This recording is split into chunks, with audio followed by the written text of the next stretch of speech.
Happy Friday, y'all. Welcome back to another episode of the Butcher's Bible Podcast. I'm your host, Ant. And I'm Luke. And we're two blokes preaching a good word in the meat industry. One episode at a time. Excellent. Today we have a very special guest. He needs no introduction, but we're going to do it anyway because we're very fucking special to him. Give it up for Layton Gibson. Yeah. How's it going? I'm all right. Yourself? Yeah, not too bad. How's your week been? Yeah, all right. Busy. Good, busy, I assume? Good, busy. Yeah, which is nice. Very cool. Now, if you want to promote anything and everything, Layton Gibson. So I'm the owner of Blade and Bone Butchery in Horsham, West Sussex. Best butchers in the county. Nice. Yeah. This is a dagger. That's it, yeah. Yeah, get it in. Took the shop over that I was managing about a year and a half ago. So, yeah, it's really come into itself now. So, it's good. Has it been a year and a half already? Yeah, a year and a half. Holy. How long had you been there prior to owning it? It's a hard one, yeah. A couple of years. I've done a couple of years, and then I left, went somewhere else, and then come back for a couple of years, and then there's a bit hit and miss. But previous boss basically just gave me 4 days' notice of shutting the shop, and had No way. Yeah, and was like, well, you can buy it off me if you want. There's your option. All right. So straight up. Yeah, called me over at his shop on a Monday morning, gave me my notice, and was like, I need an answer by Thursday. And, just Blade and Bone was created in sort of 3 or 4 days. So, yeah. It was That's serious. It was quite nice to be part of that transition because before you took it on, didn't you? You called me and you're like, hey, what should I and do this and that? And I'm like, well, you don't know unless you do it. You take dive, don't you? But then I also give you a lot of inside tips on how to deal with the fucking Helios. Yeah. Yeah. They're, that's another story. Which we can get into if you want. How was the transition into, let's say, manager into owner? How was that for you? Because it happened so quick. From the Monday when he gave me my notice, he wanted an answer by Thursday. Lucky enough, prior to me going back and managing the shop, I worked for a wholesaler at the meat market in Brighton. So lucky enough, I didn't burn my bridges with them. So during those few days when he gave me my notice, I'd gone down there in the morning and set up accounts with them. So it was already getting the ball rolling. By the following Monday, the shop was signed over in my name. And that was it. I just was thrown into it, so I had to just crack on with it. Yeah, there was no time to hang about and think about it almost. No adjustment period, was there? That's it. Well, I've got bills to pay, just like everyone. So I was just like, what do I do? Like, just crack on with it. So, and yeah, so far, so good. So, yeah, stunning. Yeah, so it's been a year and a bit. But there's got to be, there's got to be he's doing something right. Yeah, absolutely. Yeah, it's getting busier. So there was a period when it was looking a bit dormant. Few things have changed now at the shop, so which is nice. Got a new guy come on board. Funny story.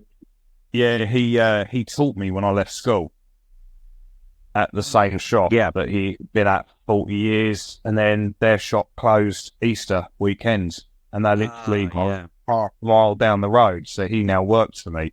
So we get on really well. Kind of got the same work ethics, and work's gone to a new level now. So it's brilliant. It's an older fella that works here? Yeah, older. 2 questions. Can he break beef, and is he nice to customers? Yeah. Very blessed. And he's the first one in, last one out. Good. Nice. That is really good. That's what we like to hear. I have to race into the shop in the mornings. Yeah. Well, if you beat him anyway, he has to get the coffees on. That's it, yeah. Yeah. No, it's good. It's brilliant. Couldn't ask for better, really. Nice. That's very, very good. I can't believe it's been a year and a half, mate. Oh my god. Whiz by. It's just come around. It's like as quickly as it comes, it just like that fucking happened, man. And now your workload is quadruple, and it's 24 hours isn't enough time in the day now, isn't it? No, definitely not. Definitely not. So, at a Horsham, tell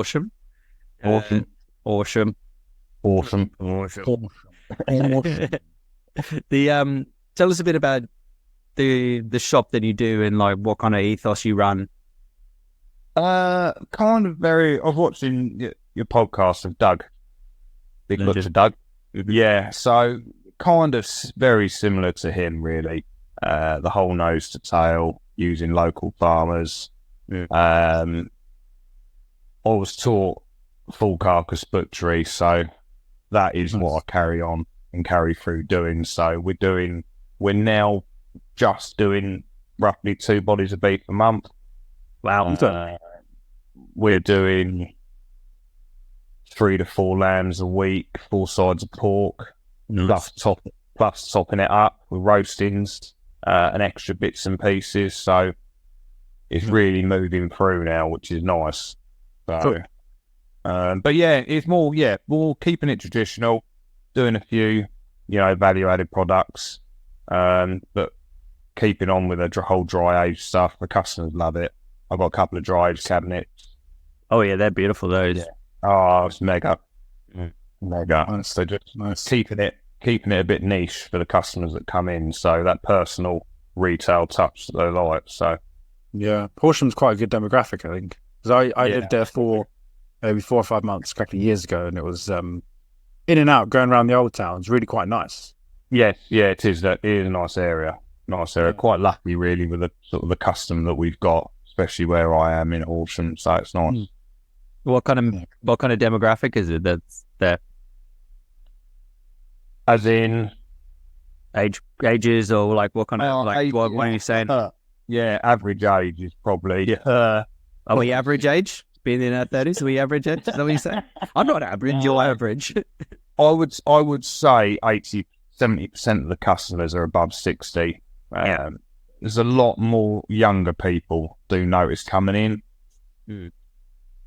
But it's trying to get them hooked, keep them on board. But you find they're the barbecuers. They're the ones that are summer on and media.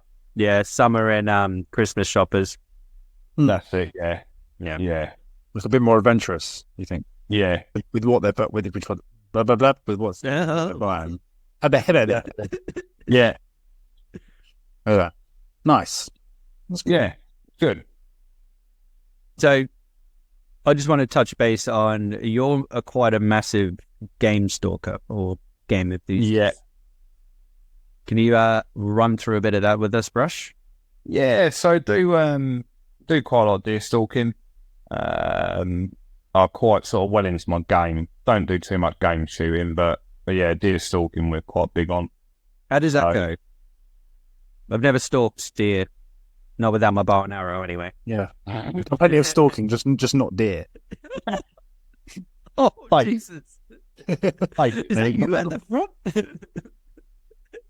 I see you. Yeah. Slick in the bush. Long short of it is we go out sneaking round fields, sneak up on a deer and shoot it. Yeah. Long short of it. But no, I've got quite a few mates that are into stalking as well. So between us, we'll try and get out. We shoot fallow, roe, muntjac. So we can kind of keep the venison going all year round. So venison's another massive trade of ours. Nice. So, you put the majority of that through the shop? Yeah. Not cool. As much of it as possible. Brilliant. Have you got a game license to distribute to yourself? Yeah, absolutely. Yeah. It's pretty cool. Yeah. So just do it all. It seems, it fills the void, doesn't it, really? You can do everything. So it's nice. And that's some serious cash if you got a good demand for game as well. If you're going out shooting it for yourself and like you're skinning it and the whole process, and then you're like, I literally shot this 3 days ago with my bare hands. Yeah. Yeah, and this one in the corner got real lippy, so I used my bare hands. So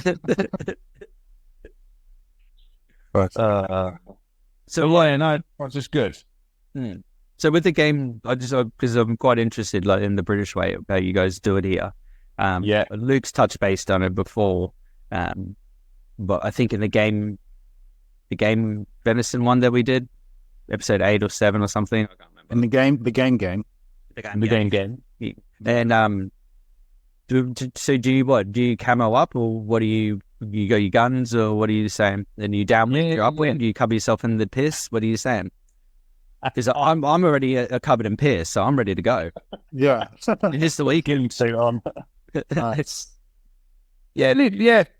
Typical day, whether it's early morning or evenings, we're out. A little bit of camo. You're not in flip flops and bright pink t-shirt and shorts. I'm gonna set up. Yeah, I got stitched up. Usually we have areas where deer are seen. If it's fallow, they're normally herding. So mate of mine, he knows areas where the fallow are. We're quite blessed where we are in part of the country. Fallow are herding everywhere, and you've got herds of 100. Yeah, there's loads. So doesn't make it easy, but they're about. But yeah, it's good. So whereabouts? So I don't know anything about Horsham. Is it quite like a forestry kind of bits, or is it like open fields? We've got open farmland, open fields. I do a bit over sort of Cranley way, which is more towards Guildford, and that's fields, a bit of forestry. We do a bit in high seats as well, so it means sitting in a seat for a couple of hours, wait for the last few minutes of night, and deer move in. That's normally row over Cranley Way, row and Monkjack. Yeah. So, you can just sling those over your shoulder once they're done. Pretty much. Pretty much. Do you get that confused with rabbits sometimes? Not quite. Almost. No. Do you get any... Well, you go, Ant. Sorry. Do you do any other type of game besides just the deer, or is that what you're only licensed to? Do a few rabbits. I can get them. But not much, because there's not really rabbits around. So, is it the mixed toasts or this season? No, mixed seed, but obviously our area got really hit with it hard. So it's only now the rabbits are really making a comeback. So you don't really want to be going and wiping them out. You want to give them half a chance. You want to it's like with anything, you want to control it, don't wipe it out. Yeah. Well, the deer are so out of control, especially down in Dorset here. They're just, I've spoken about it before. Like, my game shooters are just like, we could literally just take a minigun, walk into any fucking field in the middle of Dorchester or whatever. It just wouldn't even put like a dent in it, because there's just thousands of them. Well, that's why I was very interested with yours, because I see you send me photos from time to time, or you put it on the Facebook group, or you put it on like your Instagram and that. I'm like, that's something I wanted to talk about, because it's quite an interesting kind of, not just a butcher and a family man. You've also got like this game stalking style about you as well, and like the whole process behind that as well. It's like, because you're doing like the slaughter, isn't it? You're doing slaughter, doing your own process, and then you're selling that produce onto your consumers. And it's just a great circle of how like utilizing the body. Yeah, it's nice. It's a nice thing when you're talking to the customers. We've completed that circle. Yeah.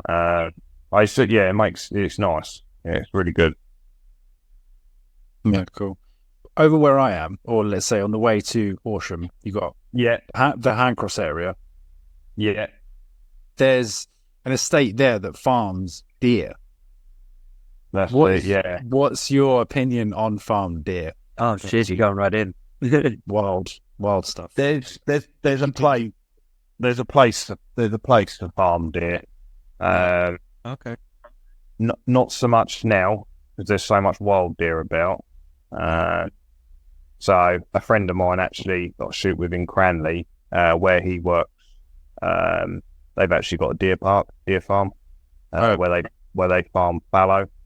I think the one you're talking about, Luke, they're actually, I'm almost certain I want to say they're red deer, possibly. Yeah, they are. I think they are.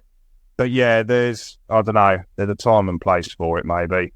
But when you've got so much wild deer about, it's kind of irrelevant, isn't it? It's just yeah. I feel like it doesn't necessarily. You say there's a time and a place for it, but where's that? It's mainly the supermarkets that are picking up farmers stuff. Have we proven that it's supermarkets? I think it is. I think a lot of it has to be. No one's going out their way to buy farmed venison. No. Normally, I think if you were to go up Smithfield, is it Ben Rigby, the game dealers? I think if you picked up venison, if you pick up venison haunches from them, maybe the size of the venison haunches you get are huge. Yeah, massive. And that there's a good chance they're farmed, and that might be the reason for it. Because if you try putting the overall cost of wild venison, people that go out stalking will want to put their costs on top, and you can't. At the moment, we're not in a position really to be doing that. Because they're a pest, they're a vermin really at the moment. No one wants to hear that, but they are. Yes, it's the reality, it's the truth. Yeah, destroying woodlands and destroying the native bushes and roses, people's gardens. Yeah. I find it quite odd, like that you would go, all right, we're going to farm like venison or in particular, and anything that you could. Yeah. I would rather do like guinea pigs or something, but a delicacy. Yeah, a delicacy. Yes. Also a good Christmas gift. DM me if you need one. Is that alive or what? Whatever you want it to be. Either or. But yeah, venison in particular. But it's like, what do you go with? Like, what do you feed venison? Do you get like hay bales? Do you get like bushes of like whatever? It's just like, how are you going to maintain that and keep that consistent? That's it. Yeah. Like, it's definitely a question for a gamekeeper or a person who is in that field, particularly. But it's got to be grain. It's got to be grain fed, isn't it? You'd have thought they can get any sort of like roughage and foliage they want out on the pastures, but to get the size, it's got to be grain fed. Because to get the composition and things, I just think it's a bit odd. Every time I drive past, I'm like, what? I'm like, why? There's like 50, 60 in one paddock. I think the more 50, 60 in a paddock. Dude, they're huge. In a cage. And it's on a huge estate. When you drive past, it's fairly a new development in the last few years. They've really done it up. And there's a huge amount of, wildlife in there. Right, okay. And then you drive down the road and there's one in the middle of the fucking road. It's like, hey. Yeah. Get back in. You can't get in. It's just... It's Shawshank Redemption himself out. Nice. Gets hit by Luke. Yeah, nearly. That road is awful. One between East Grinstead and Hand Cross is just an absolute nightmare. Because it's like a tunnel. You've got trees that are coming up, and then the deer are just in the middle of the road, just fucking them out. This is the perfect description of anyone who's not living in the UK. These are the UK roads. This is, it's true, isn't it? And you got all these narrow, windy roads, fucking potholes and shit, and then there's fucking wildlife, and they're just a pest. Even if you hit a speed bump, you hit a pothole, crash your car, or you're going to fucking land into a venison. Yeah. And the back roads are often 60 mile an hour as well. Single track. There's 60 single tracks, Yeah. You're like, fuck it, let's go. Colin McRae rally. Gosh. Yeah. Sorry, Layton, what were you saying? That's right, can't remember. Why not? That's a good one there. Right. What we can do, should we get into where you started in butchery, how you got into it? Yeah. So tell us a little bit about that. I wanted to be a farrier when I left school. Cool. And as you do, yeah. And no one would take me on. They wanted me to go to college. I didn't want to go to college. And then my mum, as she were, was in the butchers, and they're like, we need a Saturday boy. So that was it. I was a Saturday boy for 2 weeks. Then I went full time. Yeah. And I worked 6 days a week, stupid hours for 2 years solid. and Was that learn. before your apprenticeship, or was that when you said 2 weeks? Didn't do an apprenticeship at all. Literally smacked into it, learned everything on the job. No apprenticeship, nothing. Nice. But I seem to picked everything up really quickly. So in 2 years, I could make sausages. I was boning beef out, lambs, pork, everything. Awesome. Incredible. All the old traditional ways of doing beef dripping, the whole lot. So, so done that for 2 years. Got really, really annoyed with the fact that I was only 16, 17 at the time. My mates were all out on Friday nights, and there was me finishing work at 5:30, 6. Had to be back in at work at 5:30. I'd already done 70 hours already during the week. Tired. So I thought it'd be a good idea to go and apply for a job at the abattoir, local abattoir. Wow, cool. Where I could only work Monday to Friday. And went there. Done 12 years there. That's a serious craft, isn't it? Yeah. So I done all of it. So I done all the slaughtering. Worked in the cutting room. Then was just a general all-rounder, really. When the lads were behind in the slaughterhouse, drop down in there, give them a hand, back up in the cutting room, help them in the boning plant, do bits and pieces. How big was that operation? Wasn't massive. The place is still going now. At the time, there's only 4 guys in the slaughterhouse. That was doing 100 pigs on a Monday, 30 cattle on a Tuesday, 200 sheep on a Wednesday. Yeah. Some goats if they came in. But then the boning room was another hard bit because there was only 2 of us cutting, and we had 1 packer.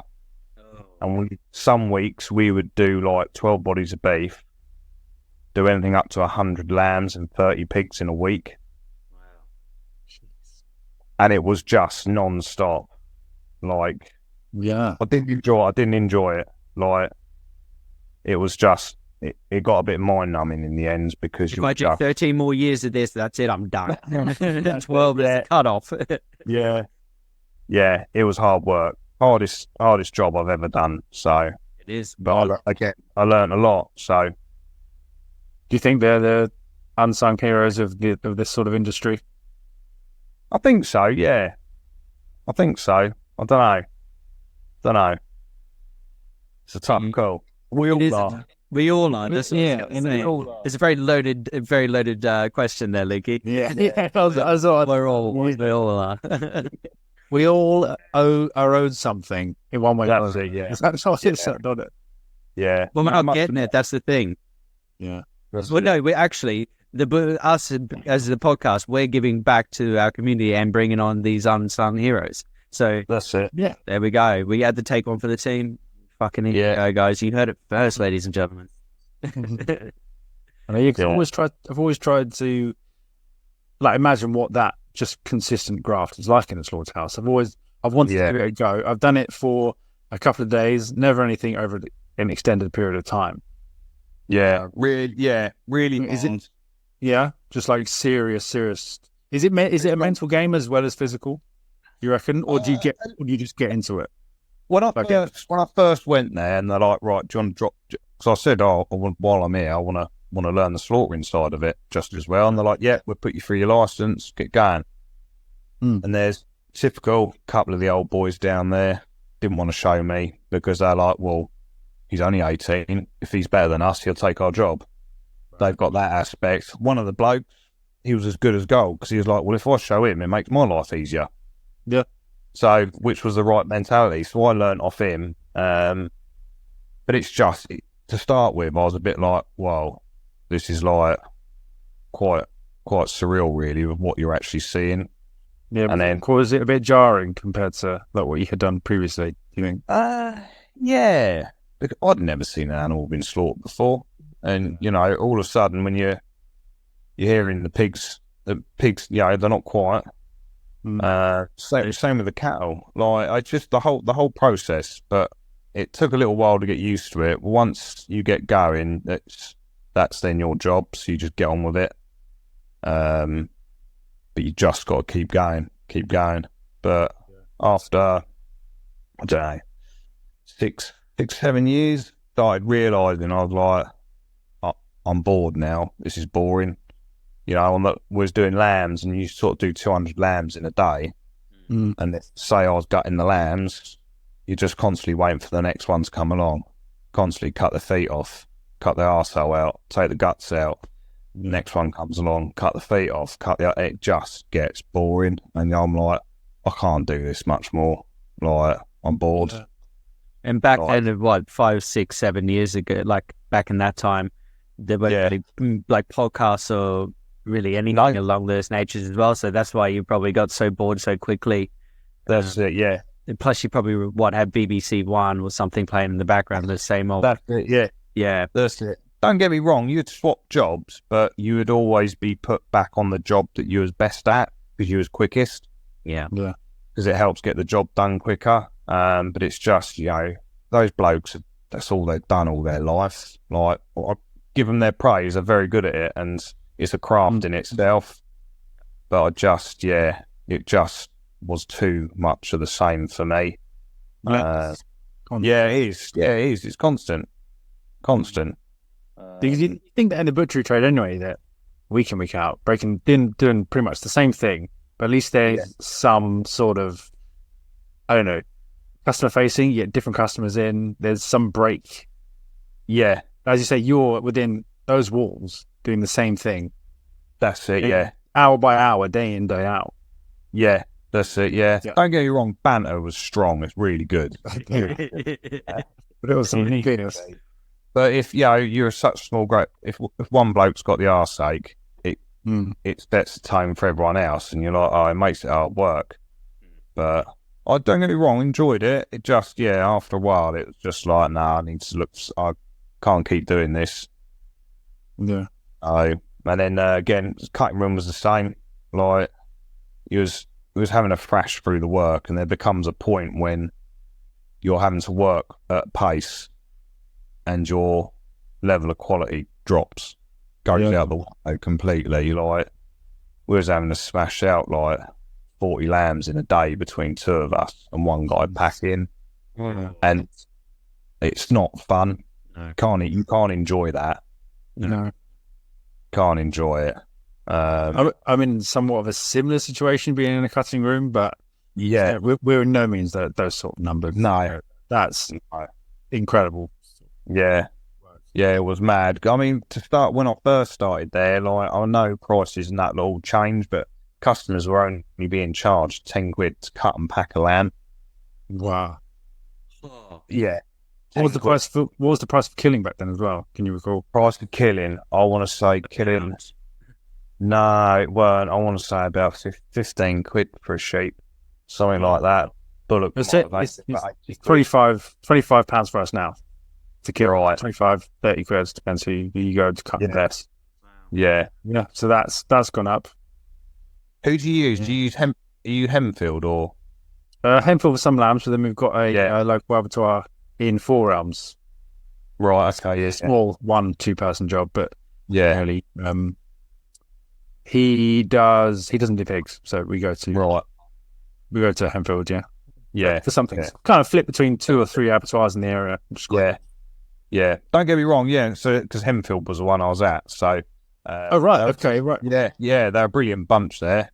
Really good. So, who are you working with? Are you working when Ron was running it? Was he or? Yeah, that's it. Yeah. So bless him. He's obviously just passed away. So. Has he? No way. Yeah. He sold the business to Luke in like 4 or 5 years ago. That's it. Yeah. He was a good guy, Ron. He was always like, he had that smile where you were like, he could sell anything to anyone. That's it. Yeah, really good. And then Ron then let it go to. Do you remember Richard Scott? Yeah. So he had ADM and Anglo Dutch in Charing in Kent. So he ran it for a little while. It wasn't long after that when I left. So that's recent times, isn't it? Yeah, that's it. Yeah. So So after that, that's when I went to work back in butcher's shop. Because I was just like, what do I do now? Right, I wanted to stay in the meat game, so I went work back for a butcher's. I then went to wholesale. After that, down Brighton. So down on the meat market, but that was sort of 3:00 starts in the morning. Early bird ones, those ones. Yeah, but it was, again, I was getting up at sort of 1:30 in the morning. So it's not really a night shift. It really plays. It's like that witching hour shift, isn't it? Yeah, it's a shit shift. Yeah, the shit shift. And then, trying to juggle that with kids as well, it just doesn't. You think, oh, brilliant, I'll leave work at 11 in the morning.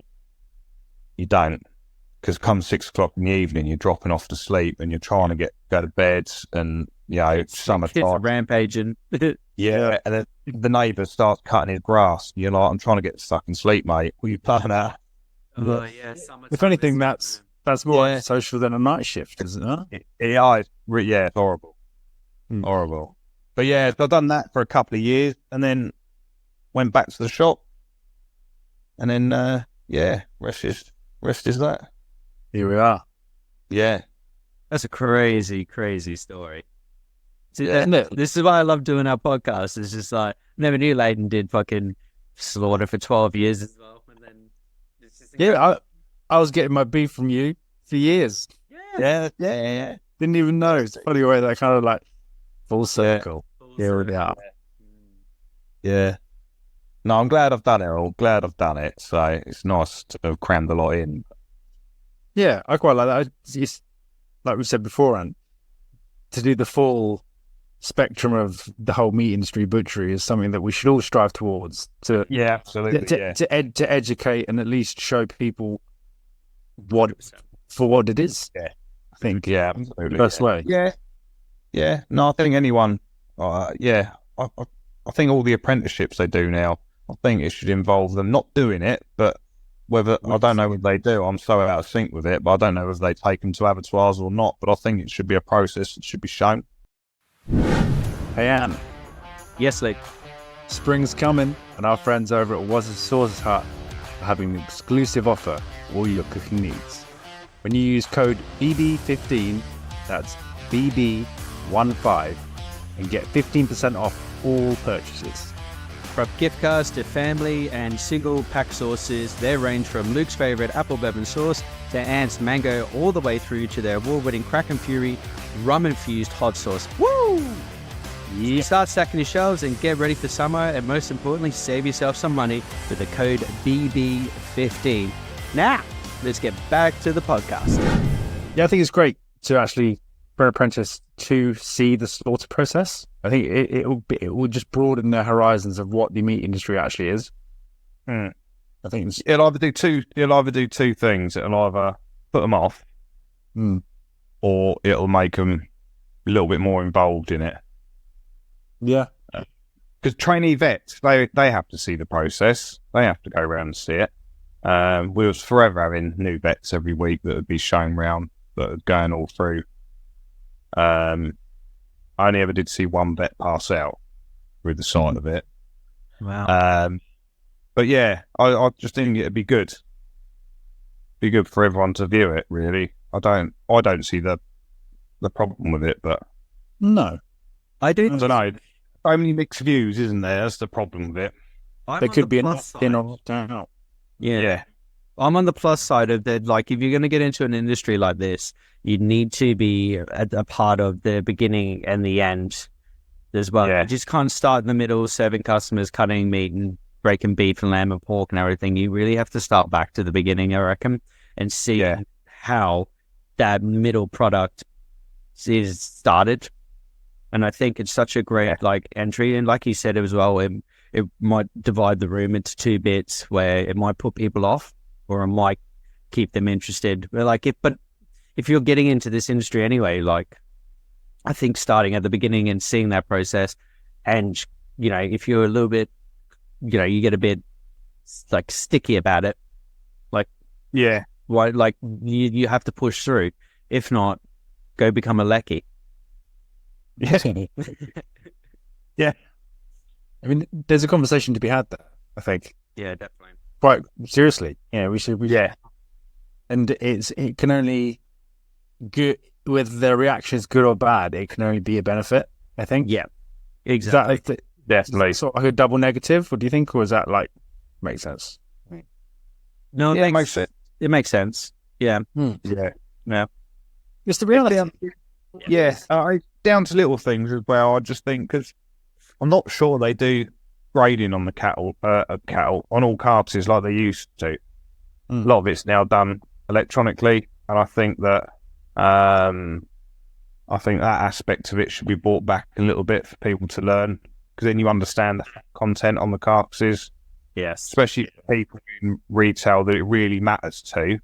It's for them to understand like what the probe number means on a pig, what the fat category for the cattle. Same with the lambs as well. Confirmation, all that. I think it's good for all that to be learned as well. Yeah, I think they learn that in apprenticeships, but it doesn't give into practice. It's purely theory. Yeah, it's just theory, isn't it? It's just like their little slide in where the pork is. There's like a hole, and it's just like that's to measure the fat. But how do you get to that beginning? Like, how does that process even start? By, I think like going back to the beginning again. Yeah, and hitting that beginning. That beautiful transition between life and death, and then passing on that product into something beautiful. Yeah. So that should definitely, yeah, it should definitely be done. So we'll talk to DC, and we'll get him to talk to the wider audience. Shall we? Yeah. If we have DC on here, we're going to be here for 6 hours, because as much as we love that bloke, it's a conversation to be had. But a mini-series. Let's do a mini-series. The DC Chronicles. Right. Yeah. Got it. Anyone who doesn't know the bloke, they're going to be like, who the fuck is this guy? And they keep saying he's a cunt and shit. And then they want him on. Like, what is going on? This is a wild ride. Right. Sausages. Talk to me. Sausages. Yep. I've just seen that recently. You did a Marmite and cheese. Yeah, cheese and Marmite. Yeah. So my other half, she's been not nagging me, but she's been going on for a long time. You need to do cheese and Marmite sausages. You need to do cheese and Marmite sausages. And I just kept putting it off and off and off until I ran out of excuses. And I'm quite like traditional with my sausages. Keep it simple. We do about 5 or 6 flavours. Leave it at that. And we do probably do about 70 kilos of sausages a week at the moment we're doing. So, very good. And I was, and then I've done cheese and Marmite, just done it. And I was like, can't be hard, can it?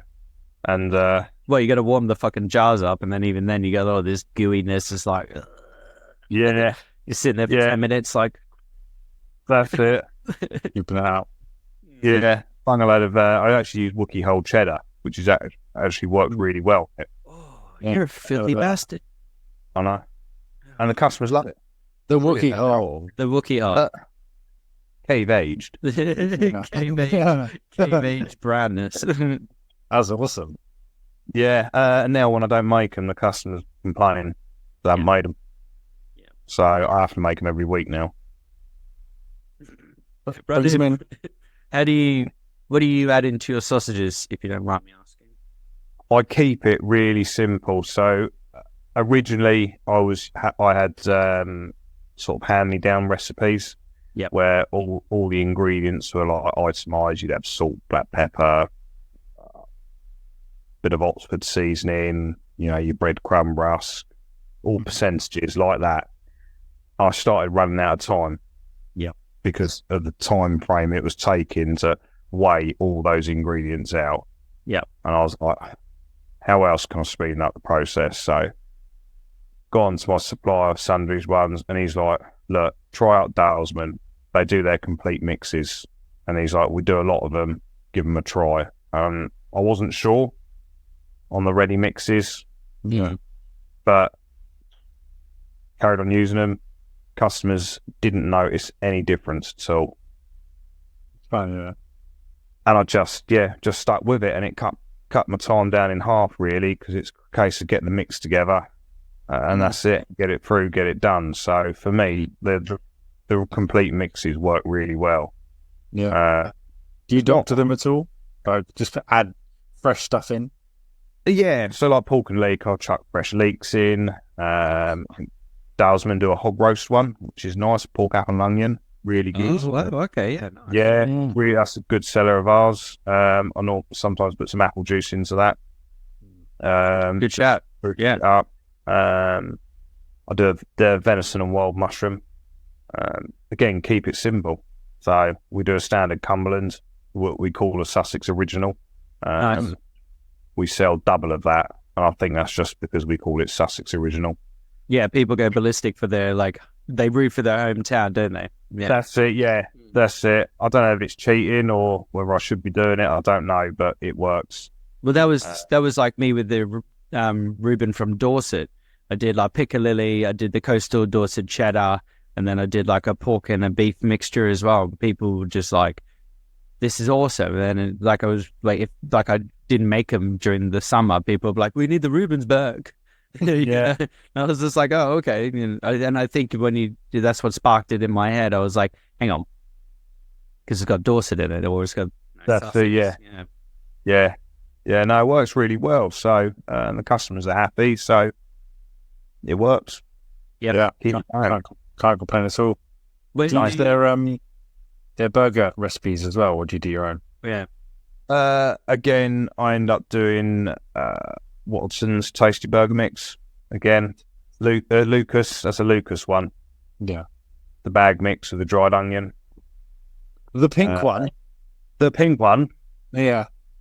But again, at the moment, we're probably doing about 25 kilos of burgers a week. No, and when it gets to summertime, we normally do between 40. Last year, we was on about 40, 50 kilos of burgers a week. Is that just straight consumer, or is that catering? Straight consumer. Holy dooly. You need to get yourself a burger press. So lucky enough, a mate of mine got a shop down in Brighton, and I messaged him. I was like, I knew he had a burger machine and he hasn't used it for donkey's years. And this was the first summer I took over, and I messaged him and I said, have you got a burger machine? He's like, yeah, I've got one. He's like, do you want to borrow it? So I nipped down there and got it. So far, he's not asked for it back, so it's still in my shop. He's probably forgotten about it. A long-term loan. He loves it. Yeah. When you see him next, you just give him a 6-pack and beer, be like, I appreciate you. And he'd be like, oh, thanks, man. Thanks. That's a transaction then of like, I'm keeping the burger machine. That's it. But don't get me wrong, making burgers by hand is a far better product than a burger machine. Yeah. There's something very therapeutic about it as well. You're scooping out the mixture, you're putting it on the scale, and then you take the scale, and then you put it on the paper. But then you also, before then, you're dishing out paper like it's like a, card game. Oh, like Cash Money. Yeah, we can make it rain and we can make burgers up in this bitch. Yeah. Have you done a side-by-side comparison with machine pressed and hand pressed? Yeah, so what I've found I've had to do was you have to adapt the mix for the burger machine. So I might find I make the mix coarser, but you have to add more water into it. Right. And then because of the paddles in the burger machine, they almost pulp the burger mix if you're not careful. It turns it into like an absolute mash, doesn't it? Yeah, it does. It's a paste. Brush your teeth with it and chew on it. Yeah. But you can't, I'm yet to find one, but I can't get it as good as a hand mix. Yeah. It's not bad, isn't it? Sorry, yeah. Because I did a side-by-side and the texture was slightly firmer. Yeah. But there was a certain bite to the hand press it just came away nicely. Yes. Yeah. It wasn't all uniform. Let's say you have the sausages that we make, then you have your larger supermarket brand sausages, which are extremely pasty, consistent mixture. Yeah. Is that sort of difference? The hand pressing has lumps in it. Of like, that's it, yeah. You can see the grain in the burger. Yeah. But yeah, no, it's a big difference, massive difference. It's just hard. It's not what I want to be doing, but what do you do? The customers come in and they're picking it up. Got to keep it going. Yeah, and it's time. It literally saves so much time. They're just plopping out in front of you, and you just stuck them up. Yeah, I mean, apart from cleaning the bloody thing, which is actually a pain in the arse. Yeah, you can knock out 20 kilos in once the mix is done and in the machine, it knocks out 20 kilos out in 5-10 minutes. That's it, done. You can't pay for that labour, can you? This is imagine giving 20 kilos to one of us. So you're going to go, right, you got 10 minutes. All in them. Yeah. Yeah, it does take. When the Saturday boy rocks up and he looks at me and I'm like, yeah, you got 5 kilos of burgers to do. He just looks at me, rolls his eyes. I'm like, come on. Let's go, bro. Let's go. Yeah. Let's fire up. Yeah. Hang on, it's calling me. With your mixtures and everything, do you do like a gluten-free range, or do you just do strictly just the breaded rusk? I don't do a gluten-free one. It's more the fact that I think if I'd done gluten-free, the whole lot has got to be gluten-free. I just don't want to run the risk personally of someone picking up a gluten-free sausage and taking off testing there be gluten in it. I don't want to run that risk. I'm not saying I don't clean. I clean. I'm quite thorough in my cleaning. Yeah, I know your shop is very, very tidy. Yeah, I don't want to run that risk of that happening, and I just do you get much demand then for gluten-free options? Annoyingly, we do. We probably get asked about 3 or 4 times a week. Okay. Yeah, but I've had no experience in using gluten-free products. You can get from Scobies a gluten-free pea flour, which is what I use. I'm totally gluten-free with what I do. And there's I don't fluff it up like you would like a pinhead rusk or something. Yeah. You remember when you came to my shop and I had that big rust bucket? Yeah. That whole rust bucket was just gluten-free mixture. They will not know. You can talk to Scobies, talk to them, get a sample of the pea flour. Yeah. And or the pea rusk, sorry, rather. Yeah, it's like a 10 kilo sack that you can get for 42 quid or something silly. It's nothing. Customers won't know the difference. You won't have to say anything, but you can just say they are gluten free. Yeah. Right. And it's just I'd prefer to put it all over and just be all gluten free. Yeah, it's that extra demographic that you'll get in. Yeah. It'll pay off. It may be £5 more expensive to get this different type of ruskin, but it'll pay off. As for us, where I am. Nice. So I'll send that over to you. I'll get your number. Yeah, ping it over. Yeah. Give it a try. Yeah, that's good. The Scobies, shout out to Scobies. Yvonne. Yeah. Or Scoobies. Whatever it is. Scobies, yeah. I don't know. Yeah, but it's they do great products as well. And it's not like a ad read or anything, but they do. And it's not just for butchers and chefs as well. It's actually for the common Joe as well, which is great. Yeah. Yeah, it's really good. You can get all your burger presses from there as well. Nice. Well, you don't need a burger press anyway, do you, Layton? Bants. So, talk to me. You were in the AAH magazine, was that? All about Horsham. Cool. Sounds selfish. Was it just one page? Yeah. Just nothing special really. Just dropped them. They're a free magazine. Dropped them an email, and just was like, "Hey, got a butcher's shop in Horsham, best butcher's shop in the county. Very good. Come and do a bit." And they're like, "Yeah, we'll do it." So it actually worked out right because Alan, that works for me now, he'd only been there, I think, 2 weeks. So it all kind of timed at the right time. And the magazine came out for when his old shop shut. Yeah. So it just created a lot of new business off of it, which was nice. Very cool. Yeah, again, it's advertisement, making people are aware where Free. you are. And it's free. And free. Completely free. Cannot complain about it. No. So yeah, really chuffed with that. Really, it was a good little article they done, so which was nice. Yeah, I had a good read about it. And then there's a beautiful photo of you as well, smiling like, hey, check me out. Beard all trimmed up, looking Mick. That's it. What was he like? What did they do in that actual magazine itself? Do they just support local businesses around the area, or is it what's going on? Because it's all about Horsham.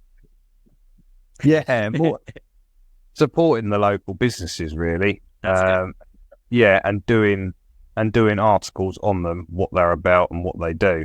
And it's not like one of your local magazines that you pick up and flick through, and it's just like you get magazines where it's just adverts of companies, and you don't read through it, do you? You're not interested. Like a Friday ad type thing. That's it. Yeah, it's nothing like that. It's a really nice, well presented magazine. You actually kind of want to flick through and read it.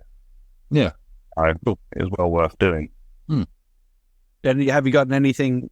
Like, is people called up and be like, hey, I saw you in the AAH?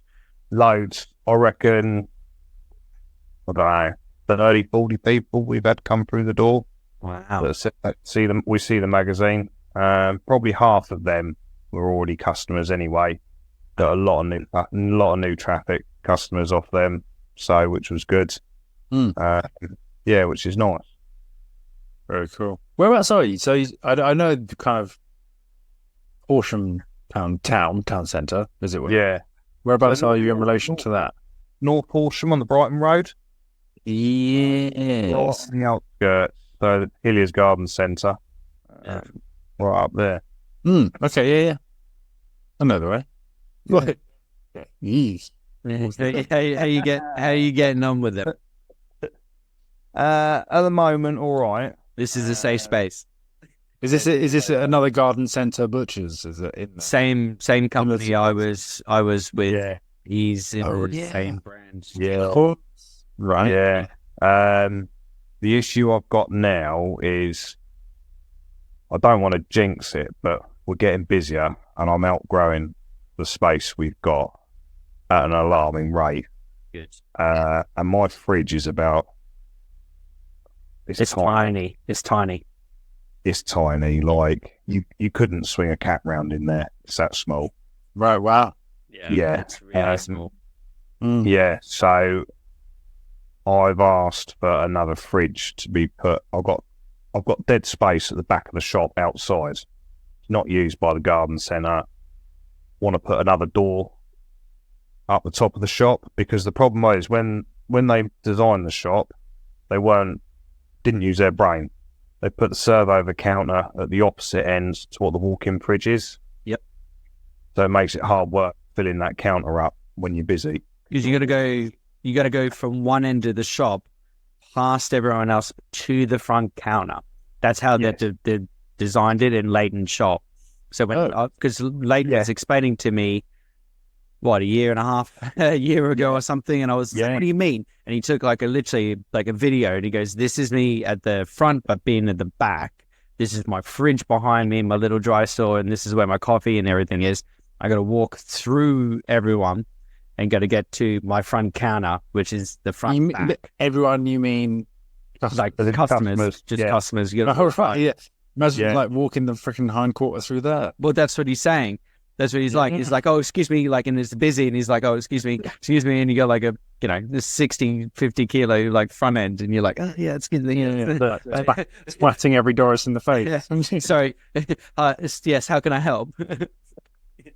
Brushing your hands off, Yeah, so I've put that through to management without trying to. I had to approach them and just sort of not make out that I'm getting busier. Be like, I need. You don't want to tell them that. No. Because they'll want more quiche. Yeah, absolutely. They want more. Yeah. And it's like a little shoebox, my shop. It is tiny. It is beautiful, though. You got a really good hat at the top of your dry edger as well. Excellent. A couple of nice stickers as well. Oh, yeah, lovely. I forgot about that. But yeah, so we'll see. It's within their interests to support you, is it not? No, not really. You'd like to think so. I don't even have a toilet. do not even have a toilet. Oh no! So I'm on the back of the farm shop, and the farm shop doesn't even have a toilet. So Really? You actually have to leave that and then go out of the farm shop and then go right into the garden centre itself. That's how, you would have thought farm shop and a butcher's would have their own toilet. Just That's what yeah. It's atrocious. But the place I was at is like they had for I don't know, like 20, 25 staff that worked during the day. They had female toilets with 2, and then usually one toilet was always broken. The disabled was usually locked or just a complete mess. And then in the males, there's 3 urinals, 1 toilet. The toilet was always broken, and 2 urinals were always out. And they spent like £2 million at the refurb that I was at, and they just didn't think about changing the toilets or anything. God love it. Yeah. It's ridiculous. For the people. Yeah. So, keeping our people safe. Yeah, right. Jesus. Well, say you're going to expand another fridge. Would that give you?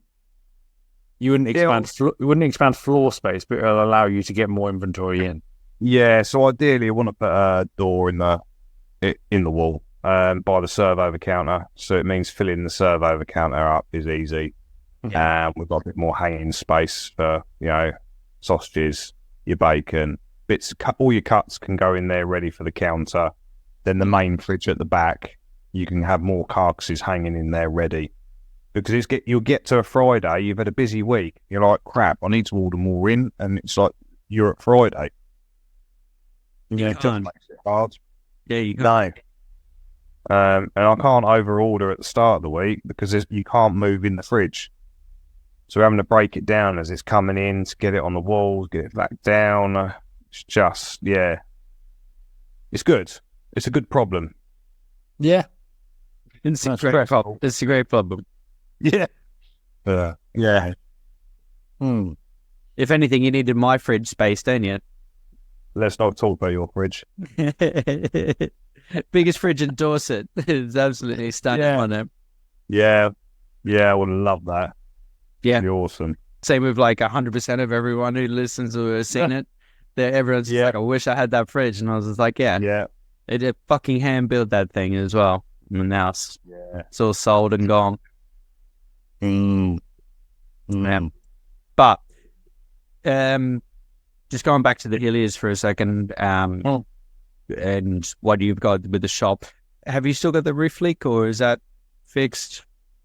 So that's now fixed. Wow. That taking a year. Yeah, it's taking a year. So now the shop doesn't flood, and I don't have to use a pond vacuum to hoover the water out every time it rains when I walk into the shop. Yeah. Is that right? Some of those, when we had the monsoons, like those monsoons, and you would come in, you would video it, and you're like, and I'm going swim with the ducks today. Or I didn't bring my jet ski or something. And I was like, holy. Yeah. Story on, is it?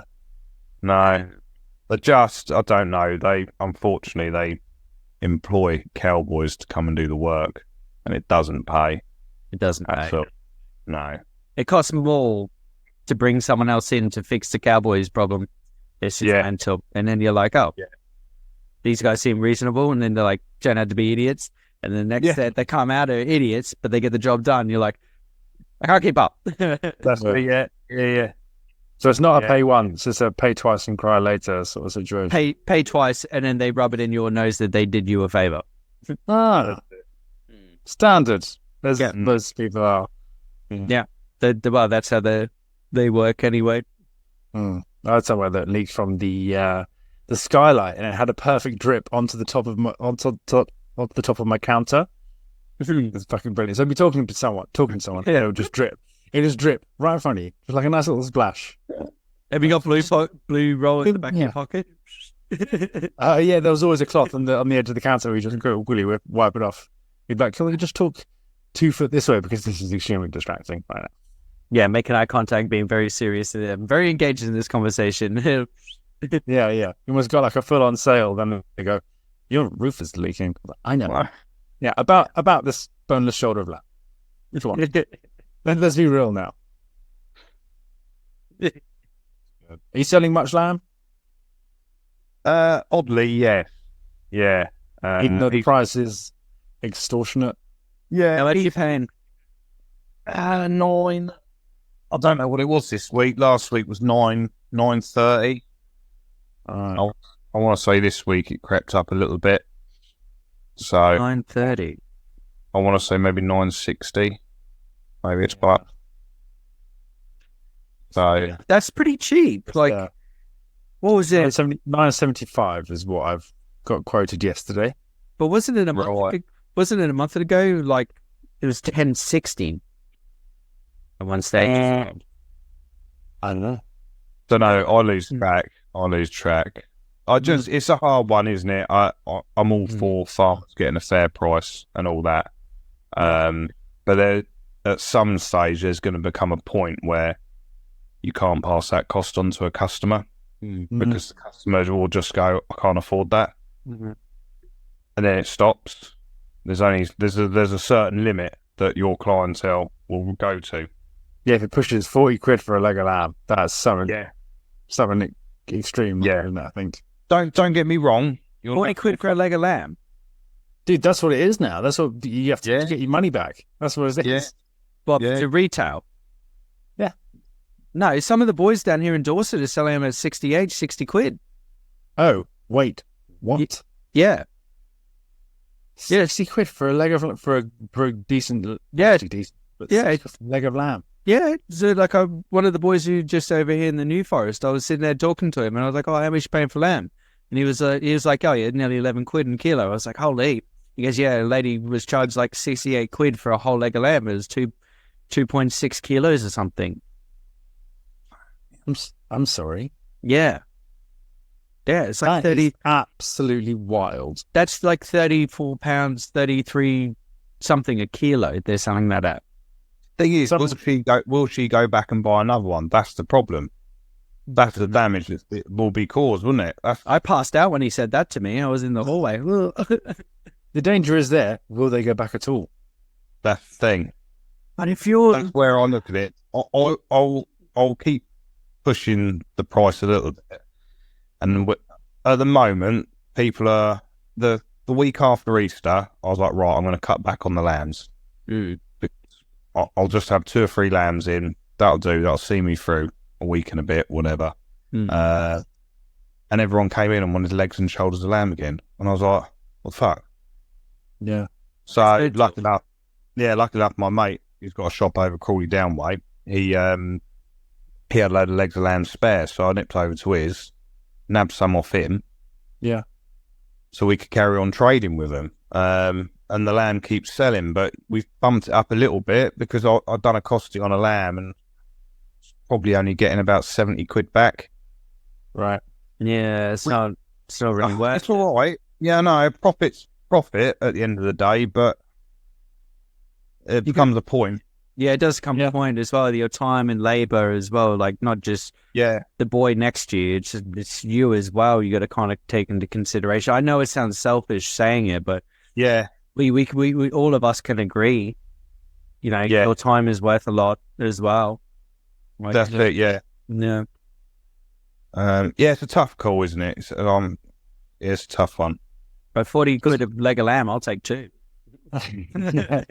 As long as people are buying it, there's a reason to go then. That's it, yeah, absolutely, yeah. Plus, if you're shopping in the New Forest down here in Dorset, you've got wedge. Like, you've got money. It's quite an upscale. It's an upscale area. So that's why when he said that, I was like, oh, okay. Like, yeah, I think where I am in Horsham, we've got a good mix of customers. Yeah, it's all too easy to get greedy. Yeah, but you push your smaller customers out. Yeah, that haven't got that budget, and I think that's silly because they're your customers that come in every day of the week or every other day. Yeah, and you need couple of sausages. And you get a good pocket of like 35, 45 quid every hammer. And then they're the customers as well. And you've got that, oh, how's your mum or how's your brother or how's your son and everything. Is like, and then you can be a bit cheeky and do that little upsell. Yeah. Yeah. Those are the people you want to keep around, and those people are worth their weight in gold. Yeah, yeah, absolutely. You know, you get, like you did say, Layton, you can go greedy, or it doesn't get you anywhere. No, It doesn't get you. no, I anywhere. don't. Yeah, they're the ones who are much more loyal, the consistent ones. I see it. I used to describe it as sort of like the daily drinkers at a pub, rather than The punters, yeah, the daily rather punters. than rather than the weekend ones that come in. The ones that are there, you know, it's a bad thing to say. You know, I'm not glamorizing alcoholism at all, but the ones that are there most evenings or like several times a week, they're the ones that are like coming back, bringing people with them. You got telling everyone. Then, like we've said 1,000 times on here as well, word of mouth is the best and free advertisement ever. We used to describe our customers that were coming for 2 sausages, bacon, few chicken breast, chicken thighs, our daily drinkers.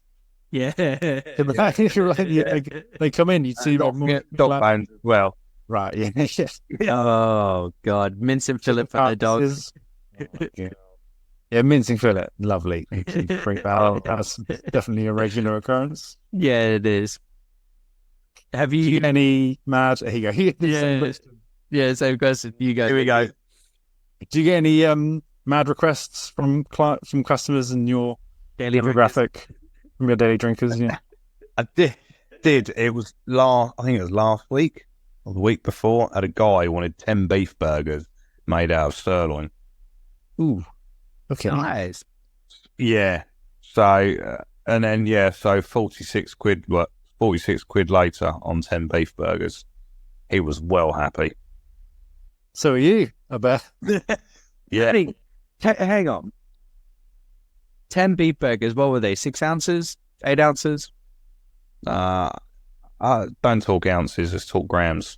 140s. 140. Yeah. Yeah. 140, 150s, yeah. Yeah. And you're selling that at what? 27, 29 a kilo? 36. 36! Oh, shit! Man, my sirloin was only $27.99. You know what? Yeah. Fucking ripped. Thing is, I try and hang on to as much beef as I can in the ages for about 4 to 5 weeks. Yeah. So I need to keep that premium there on it, really. So I want all the beef going through that as a standard process, because I love it, and that's what I believe with. And you do lose a lot on it. It's frightening.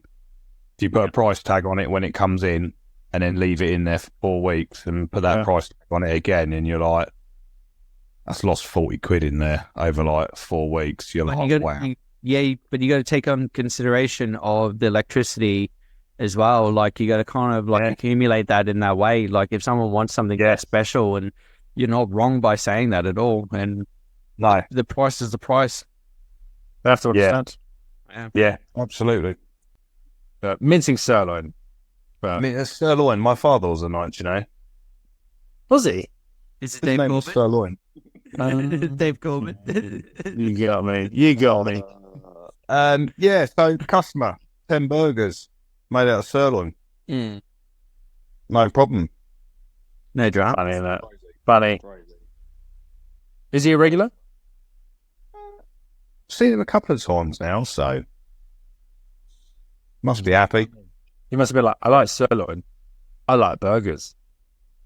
I said, what, 10 burgers? Do you want me to mince some sirloin up to make 10 burgers? He's like, yeah. Go for it. Okay. Wow. Did you strip them? So did you like go, all right, this is going to make the 10 burgers, and then just strip it, or just dice it, or what'd you do? Chuck the whole thing in as a slab. Oh, you filthy bastard. Just watch it go. She go like in the midst of, and then you mixed it. I was cautious with it. I was cautious. Yeah, and so what I had was just like, that'll have to make 10 burgers. Was that from like the dry age stuff that you have like in your cabinet, and then did you take it off and then leave the black on? No, take the black off. Okay, interesting. That. I do find if the black trim is all right after a couple of weeks, about on the 4-week mark, it becomes too hard. If you was to put that into the mince, you get the little flecks. Yeah. Yeah. What's it? It's actually what's it called? The pellicle or something. Pellicle. I think so, yeah. Pellicle sounds familiar. Yeah. Black crap. Take the black crap off. If not, it's black gold, essentially, because it adds so much flavour. Yeah. Yeah, it does. Yeah. Yeah, it's good. God. You weren't tempted to just go, yeah, sure, and then just grab some chuck and throw that in and be like, here is your sirloin, sir. I was very tempted. I would probably use Silverside, because if you mince Silverside, it comes out the same colour and consistency as sirloin. Genius. Genius.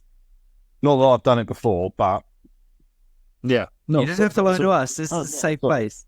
Yeah. Just the world is going to be listening to. Yeah. But yeah, so I don't get really many unusual requests, really. You sell a lot of dog bones, don't you?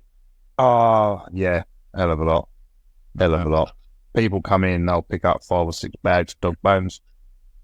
We literally just, all our bones go in, £2 a bag. Doesn't matter what size they are. It might be a small knuckle bone, middle bit of marrow bone. It might be a whole shoulder blade. It might be, when you bone the shoulder of the lamb out, shorts. Yep. I chop the necks off and just stuff them inside the rib cage. Put that in a bag. Could be that. And they come in and moan and say, why is this shoulder blade £2 and this little knuckle bone £2? Shouldn't the knuckle bone be £1?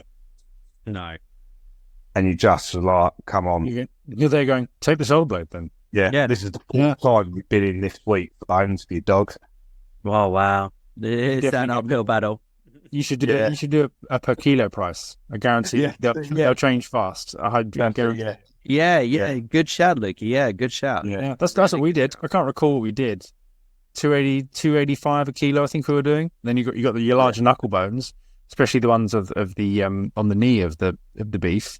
Yeah, they can be like freaking well heavy at times. Yeah, absolutely. Yeah. So, well, that's what I was thinking. That's what I was thinking. It's just like it's more dense. It's a bigger bone. Even if you fold in that neck compared to a lamb, like even if you got like a 19, 20, 21 kilo lamb, that is probably on par with like a knuckle bone. Yeah, and you're getting your money back from the weight of what you paid for the animal.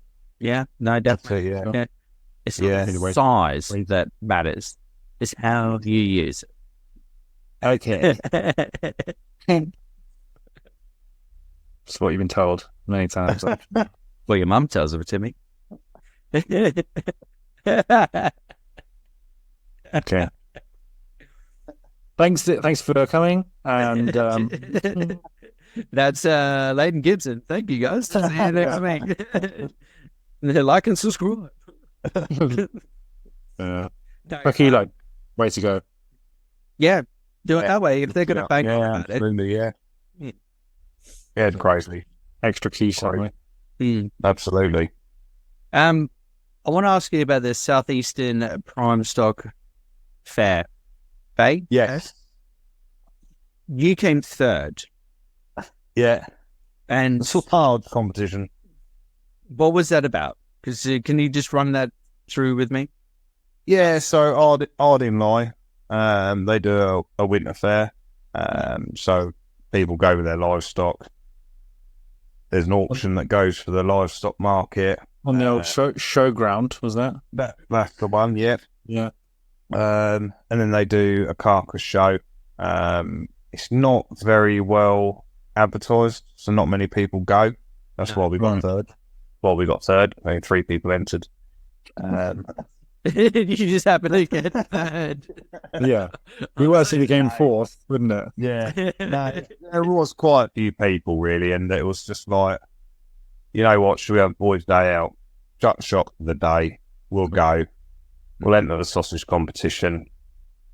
And then when we were there, the judge for the turkeys, turkey carcass, he didn't show up, so we had to judge that, which was nice.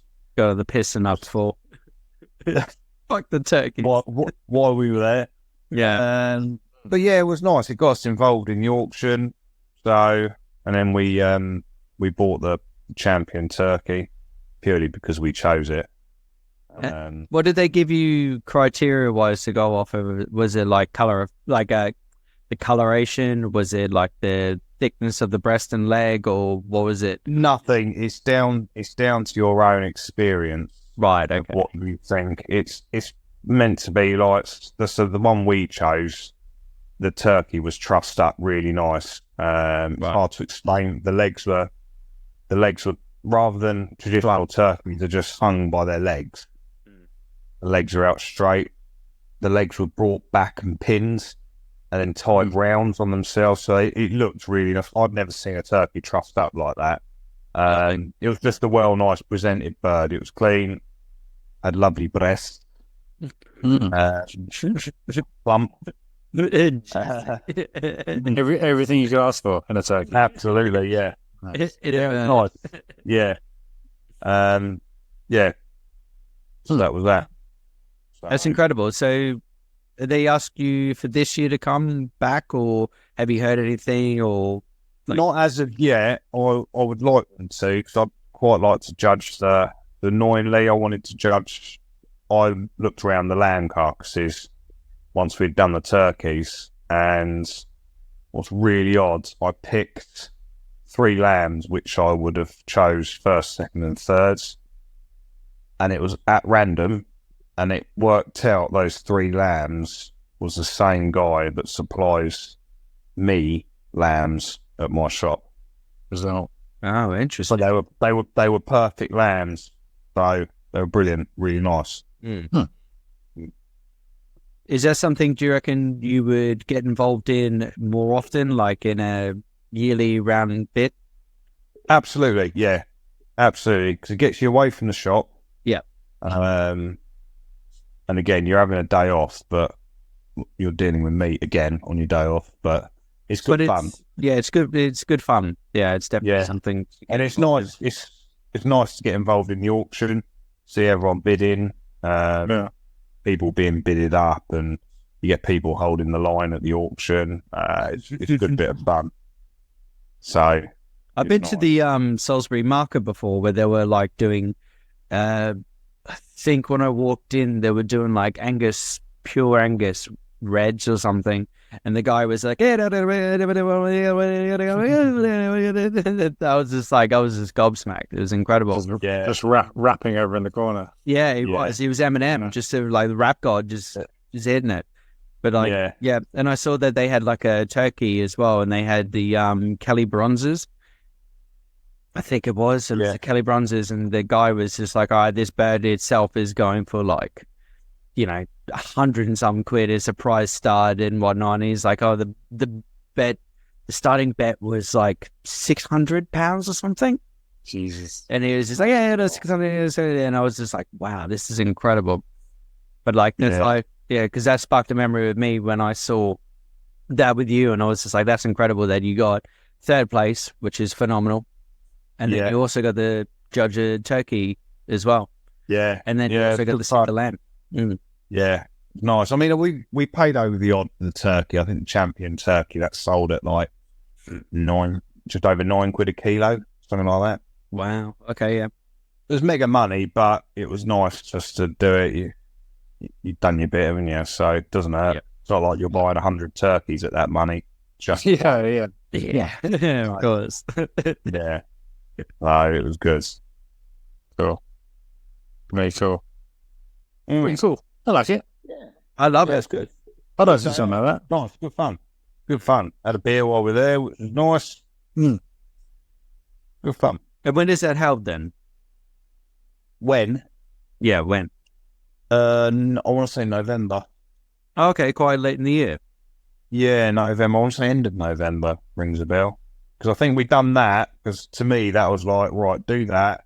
You're playing with the devil if you're going at the end of November. Yeah. You're playing with the devil, because that's like, that's prime time fucking taking cashola, baby. Yeah, absolutely. But it was like, yeah. Also, you shut the shop as well. That's extra ballsy. Yeah. And I take my hat off to you, Layton. You're a good man. Yeah. This is you only live once. Yeah, y'all know. Yeah. Yeah. That's really ballsy, man. That's really fucking ballsy. Because I can guarantee 99% of butchers, like the independent, small, sustainable, like, head to tail butchers like yourself, like to shut at like the very end of November just to go judge and get the piss on, Yeah. No, I take it off to you, man. I was glad I've done it. Like, I will do it every year if I can. Yeah, so that's why I asked you. Yeah, it's good fun. So, good day out. We'll all go. How about that? Yeah, absolutely. Well, what day is it on? Is it a weekend? No, weekday. Ugh. That's the thing. I think they really, again, things like that, they struggle to get butchers going because I don't think they realise that it's hard. You're at the end of November and you're asking butchers to attend on a weekday. Yeah. Mm-hmm. Yeah. It doesn't work. Because during the weekday as well, people like November, like we can all happily say the end of October, that's when you start getting emails and few calls. November, but if you're coming towards the end of November, that's prime time. Fucking pick up the phone time. That's email responses. That's like people walking into your shop that you haven't seen since summer turning up. That's what I'm saying. And like that's why I was praising you in such a way to say that's fucking ballsy. And I take my hat off to you, Russ. And but and everyone who is in the industry who's listening, or if you're not, that pretty much summarizes our life. It's like basically from October all the way till the 24th of December. Yeah, that's our life. We categorize ourselves. This is it. We need to get that shit fucking done. That's it. Yeah. And how many times do you hear from a customer like it's like, I just want to double check my order. I just want to double check you've done my dog mints or this and that. I would like to increase or want to decrease. I'll have what I had last year. Yeah. They're going, okay, where's the bug is that coming from? Sorry, who's this? It's Doris, the one with the dog bits. The millet. Yeah, right. Fucking hell. Yes, Doris, how are you? Can I get a delivery on the 25th? You fucking can't. Yeah. Oh, this has been absolutely incredible. I've absolutely had so much fun. Me too. Yeah. Man. Should we... Yeah, we appreciate you and appreciate your time. Should we move over to some... some guest questions? Go for it. Excellent. So, number one, top of the bucket list. Top of the bucket list. As in anything. It's your bucket list. Top of the personal, bucket list. professional, whatever you want. And closing the shop on a weekday and going out on the Raz is not one. At the end of November. So, yeah. I was driving that day, so I was sensible. I will add that. We believe you. It's fine. You're on that. I think I don't know, opening my own shop. That's not the top of the bucket list. No. What do you want to go traveling? Do you want to do something like? Do you want to go work with Troy Wheeler in Australia or Brett Law in Australia or something? I don't know. They like opening your own shop. It doesn't count. No, it's not. New dog. Yeah, spaniel. Yeah. Beautiful dog. You're an avid listener of this fucking show as well, and you fucking took the cow as well. That's it. I don't know. It's hard. You put me on the spot there. Don't know. I think the ideal world, on top of my bucket list, move down the West Country with a family. Head down there. Start over again with a family down there. But cool. Yeah, nice. Yeah. Easier said than done. But yeah. We get that. Family time is special. Absolutely. Yeah, too. Yeah. You only get those memories once. Yeah, absolutely. Right. Number two, 3 people to invite to dinner, dead or alive. Why? Yeah. Avid listener, ladies and gentlemen. Avid listener. Never makes it to the end, quite clearly. I'm fucking sick of listening to Doug. Love you, Doug. I don't know. What kind of question is that? It's the best. It's also the Butcher's Bible question, so that's what we chose. I'd like to say that it's the BBC as well questions. Butcher's Bible cult, but I think cult kind of has a bit of stigma behind it. There's a few negative connotations. Yeah. I call ourselves a cult, can we? Yeah. That'd be a bit nasty. Yeah. What about association? Or Club.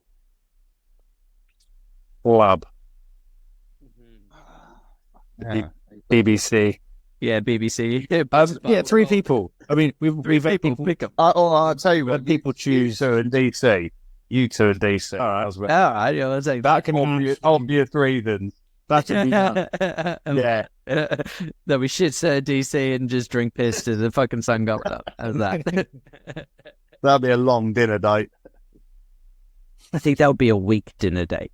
It's a week bender. Yeah. Close the shop. Yes. We're not coming in tomorrow. Right at the end of December, yeah? Close the shop. Yeah. Nice. Cool. Number 3, where do you see the future of butchery going?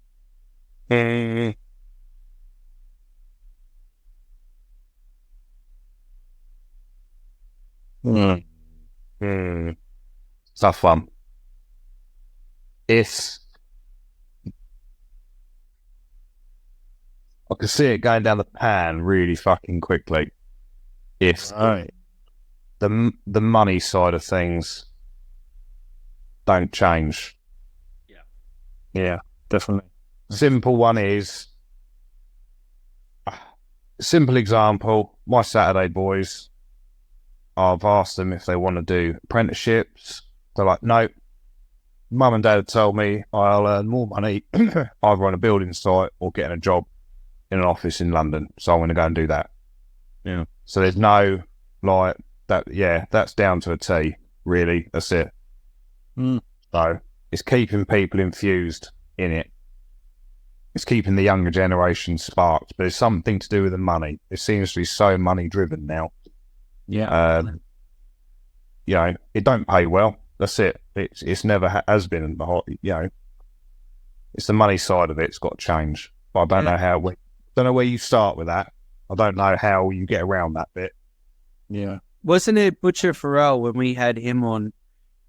Johnny said, he goes, us as a butchers in such a niche market, we're skating on thin ice, and it's trying to remain relevant in such a commercial industry that its meat is so acceptable, but it's trying to cipher out the quality over quantity. Yeah, I think it was Johnny. And I think you're absolutely right, and I think you're on the right track, Layton. Keeping the money relevant, and keeping the Saturday boy off of the job site or off of the chair in the office. But there needs to be a bit more give back. There needs to be like a sort of funding in a way. Yeah. That farming, butchery, and slaughtermen and chefs can kind of work in that collaboration kind of way. I think you are on the right track, and and it is right. I mean, I think on that subject with the money side of things, there's a lot more now butchers are opening up in garden centres because you've got that traffic with customers, which is good. Again, I suppose that's another conversation because there's a reason high street butchers closed down, because less and less people are visiting high streets because they can visit high streets from their sofa, can't they? Well, no, it's actually the high street rates. Yeah, and that's the biggest one.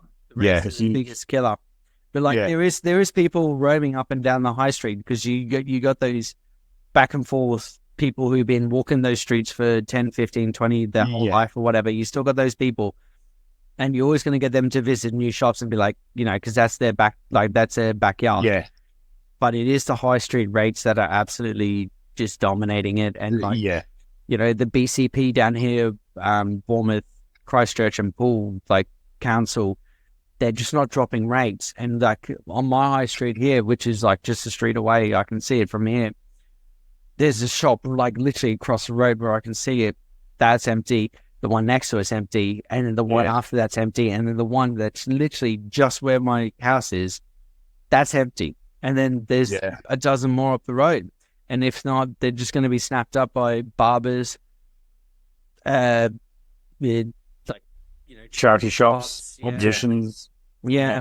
It just doesn't make any sense. You need to start a little bit of give back needs to happen. And there needs to be a bit of funding, and like you said, that money needs to come rolling back in. And it does need to come back to the small shop, and that and that involves you, Luke, and me. It might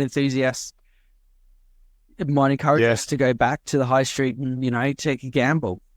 Like you said, going back to going into a garden center, you got that foot traffic. But you need that demographic. You need that demographic where people are interested in spending money on meat or quality or investing into another person as well, other than their coffee shop, manager or their plant director or whatever. You need that security. You need that security to be able to survive on the high street. There's a reason why it's all franchises and charity shops, which get huge subsidies because the individual shops aren't paying for the rent.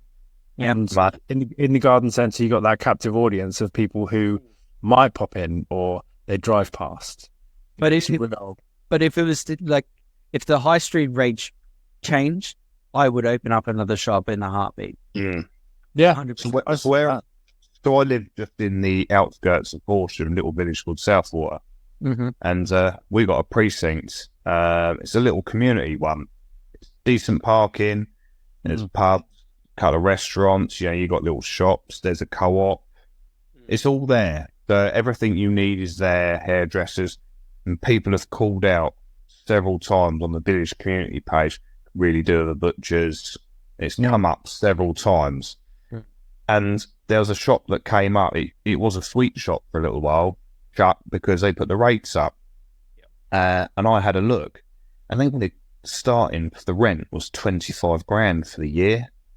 And that's without anything else. And it's like, well, you've got to kick that shop out to start with. And then you want 25 grand a year rent. Mad. That's crazy. That's £2,100 a month. Yeah. Easy. And then you got utilities, electricity, water, and then you haven't even paid for your bin, which is your local council or whatever, and then you go to your fat bin, and then you haven't even started a supply chain yet. No, it's you're already in the hole by $7 grand. Yeah, when we were setting up Good Trees, me and the owner were talking to different people who were doing a similar thing that we were looking at getting into, and one of the butchers at one of the establishments we went to, he's like, if you want to become a millionaire in this game, you want to start with 2 million. Yeah, because you spend so much money initially. Yeah. If you want to have £1 million, start with 2. It's an extremely fine margin to break even at all, but that's absolutely outrageous. Yeah, £2,100, and that's ridiculous. Before you even started, that's without your investment in the shop. And I didn't even touch base on that, did we? Just the cost of the setup of a shop, because you got to bring in plumbers, you got to bring in electricians, you got to bring in fitters, even the equipment itself. If you want a decent setup, equipment, my shop, because you remember my shop and the counter, that was 40 grand. Yeah, that was 6 meters.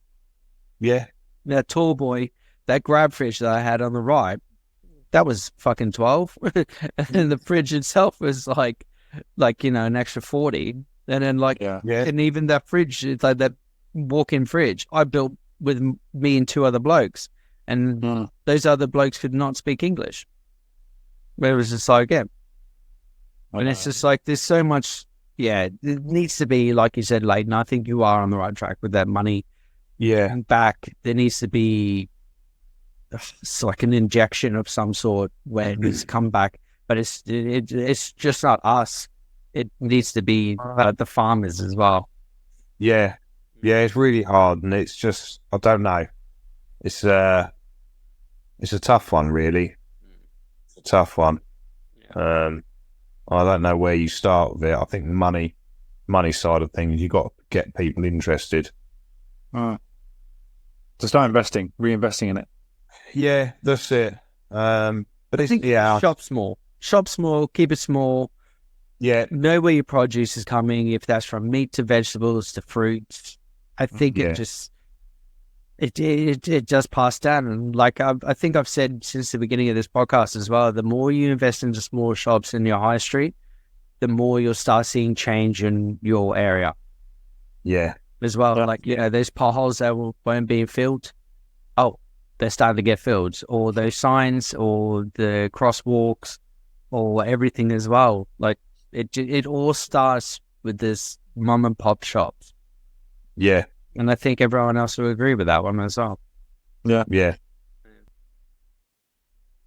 So number 4, Death Row Meal. Death Row Meal.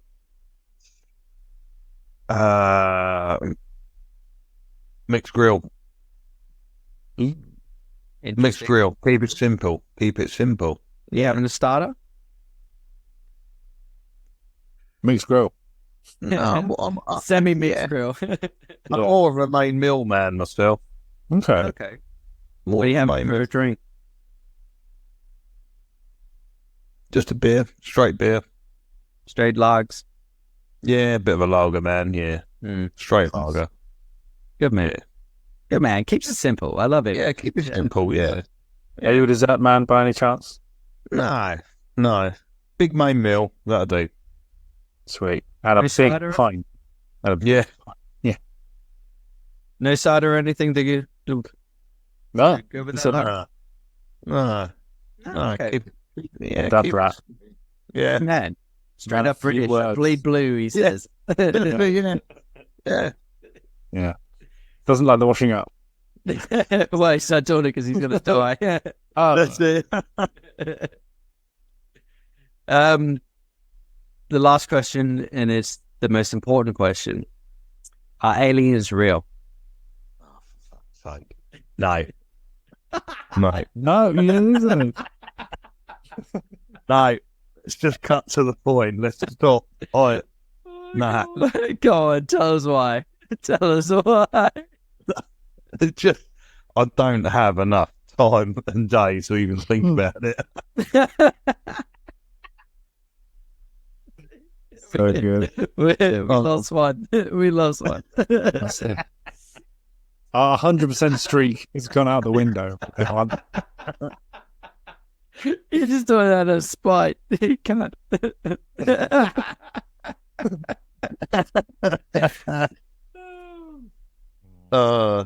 I love you, Layton. Don't care how late it's getting. It ain't happening.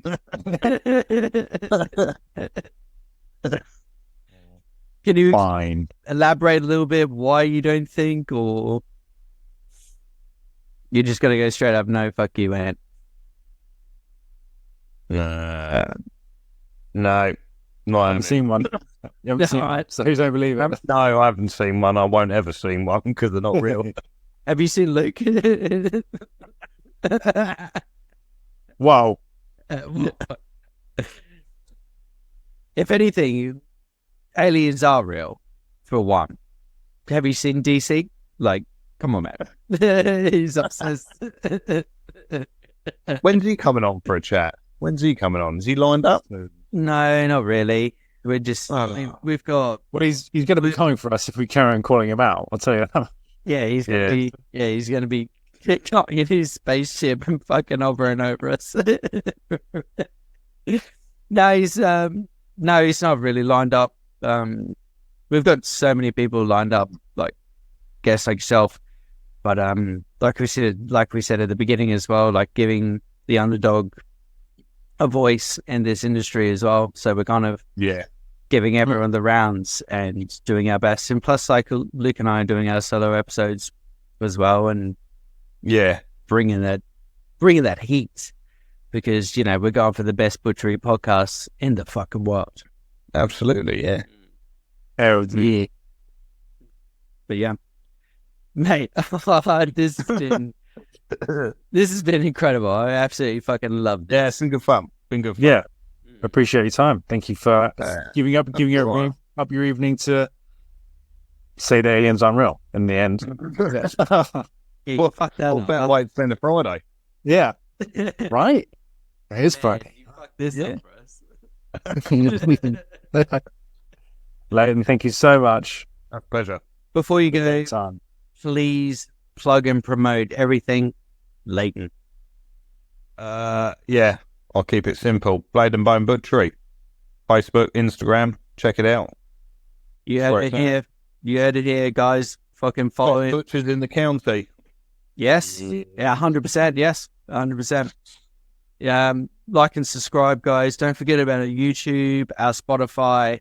Also, we are on the rise for fucking Apple as well. It's just fucking hoo-ha when it comes to Apple. But please follow Layton on all his social media. And, Luke and I on all our social medias and the Butch, fucking Fake Duck Butchery. We'll see you on Monday for the solo episodes. Stay tuned. We love you. Take care, guys. Cheers. Thanks, Layton. Thanks, Layton. Bye now.